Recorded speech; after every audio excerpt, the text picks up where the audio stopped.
Esse é o tipo de pergunta que você tem totalmente respondida em vídeo explicando a teoria do treino e o treino sendo realizado na prática, tudo dentro do meu programa Jogador de Futebol de Alto Nível, que você consegue acessar clicando nesse link que está aparecendo aqui abaixo.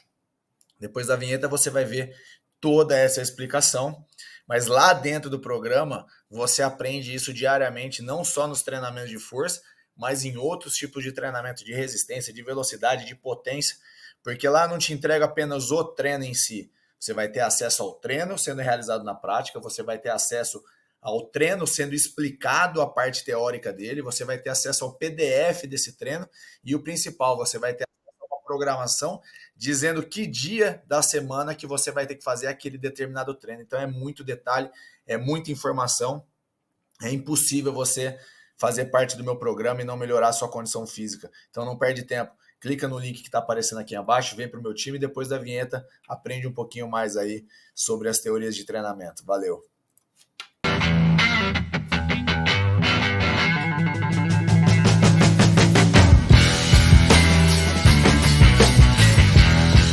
Então essa é uma pergunta bem interessante, que trata da densidade do treino, né? O que as pausas interferem nos resultados de um treino de força. Bom, a primeira coisa que você tem que ter em mente quando você trata de pausas, né? Você precisa priorizar ou entender qual via metabólica que você está utilizando em determinado treino, né? No caso da pergunta aí do nosso amigo, ele está se referindo especificamente aos treinamentos de força. Então uma coisa que precisa ficar claro é que você não consegue ter em nenhum treino, em nenhuma atividade que você venha fazer, exclusividade das vias metabólicas. Você consegue ter prioridade, você consegue ter a via metabólica que está sendo mais solicitada ou mais utilizada naquele momento do treino, tá? Porém, todas as vias metabólicas, elas disparam ao mesmo tempo quando você começa uma atividade. Então, de novo, você utiliza tudo ao mesmo tempo, porém de maneiras ou de frações diferentes. Então, em determinado momento, em determinado modelo de treinamento, você vai usar mais uma via metabólica do que a outra. Você vai ter sempre prioridade na utilização e não exclusividade, tá? Então, não é porque você está usando uma via metabólica, sei lá, no caso do treinamento de força, ATP-CP, que você está excluindo da atividade a parte glicolítica ou a parte oxidativa. Não, está tudo funcionando. Porém, a prioridade, o que está sendo mais utilizado para aquele momento é a via metabólica fosfagênea, o ATP-CP. Muito bem. Dito isso, né, que você tem essa prioridade, né, essa predominância desta via metabólica sobre as demais para treinamentos de força, exclusivamente para treino de força, que é o que a gente está fazendo, é o que a gente está falando, é importantíssimo você entender o quanto você precisa de tempo para que essa via metabólica se recupere entre os estímulos. Em via de regra, uma pausa em torno de 2 minutos é mais do que suficiente para você recuperar essa via metabólica de maneira bem satisfatória, para que você consiga manter a intensidade do seu treino. Então, por que ela é importante? Porque eu falei no início de densidade, né? Se você traçar uma relação estímulo-pausa, vou dar alguns exemplos aqui para ficar claro. Se você fizer um exercício X, tá? Eu vou sair um pouquinho da parte de força, só para ficar claro essa questão da densidade de treino, e aí a gente volta para o exemplo dentro do treinamento de força em si. O vídeo vai ficar um pouco longo, mas é para fazer sentido na linha de raciocínio, para vocês entenderem o que eu estou falando. Então imaginem qualquer tipo de exercício feito em intensidade alta, tá?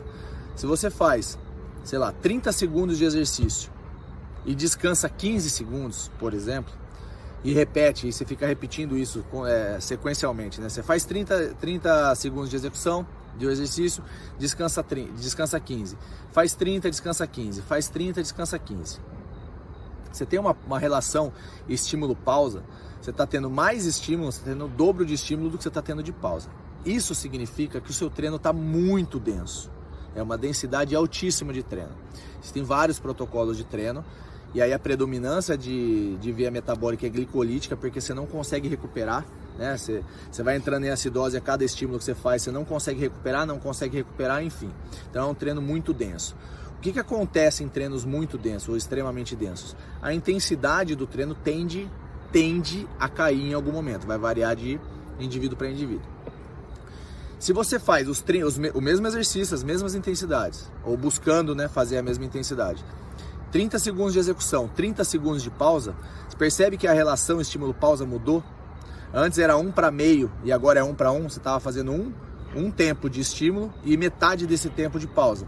Agora você mudou para um tempo de estímulo, seja ele qual for, e um tempo de pausa, ele é igual. Você está tendo mais tempo para se recuperar, você está facilitando a sua recuperação metabólica, ou seja, você vai ser levado à fadiga mais tardiamente, você vai demorar mais para entrar em acidose, você vai demorar mais para entrar em fadiga, você vai conseguir render mais dentro do seu treino, você vai fazer seu treino com mais intensidade. Qual é melhor, qual é pior? Depende do objetivo do seu treino. Você fizer o mesmo exercício, a mesma intensidade, 30 segundos de execução e descansar 1 minuto. Você inverteu a relação estímulo-pausa, você está tendo o estímulo 1 e você está tendo 2 de pausa, ou seja, está tendo o dobro de pausa. Você percebe que essa relação ficou mais ainda favorável para você se recuperar? Você está tendo bastante tempo para se recuperar, você está favorecendo a recuperação das suas vias metabólicas. Isso garante que você consiga fazer os 30 segundos mais vezes, ou que você faça esses 30 segundos cada vez mais intenso e que você vai demorar cada vez mais para entrar em fadiga comparado com os 2 exemplos anteriores. Então, essa relação estímulo-pausa mexe na densidade do treino. Quanto mais denso o treino, ou seja, menos pausa entre os estímulos, mais difícil é o treino, mais difícil de você manter a intensidade, mais rápido você vai fadigar e mais você entra na via glicolítica, muito mais. Quanto menos denso, dependendo dessa relação e dependendo aí, tem uma outra variável que é o tempo de estímulo, aqui a gente está dando o exemplo de 30 segundos, num treino de força, dificilmente você vai gastar 30 segundos na execução de uma série, muito raro, muito raro. Então, dependendo dessa relação, quanto menos denso, mais favorável para a sua recuperação. E aí você vai brincando com as vias metabólicas. Nesses estímulos de 30 segundos, você está sempre trabalhando a via glicolítica, mas você está favorecendo a sua recuperação. Então, ficou clara essa questão da relação estímulo-pausa, o que é mais denso, o que é menos denso, o que favorece ou não o seu treino. Vamos trazer toda essa informação agora para o treinamento de força. O que você quer quando você faz um treinamento de força? Eu falo lá para o pessoal que trabalha comigo, os atletas que trabalham comigo, ou alguns professores de educação física, estudantes de educação física que eventualmente fazem estágio. Eu tenho um menino fazendo estágio comigo lá, o Vitor, lá na Ponte Preta. Eu sempre falo isso para ele. Eu bato muito nessa tecla. Você tem que pensar o treino de trás para frente.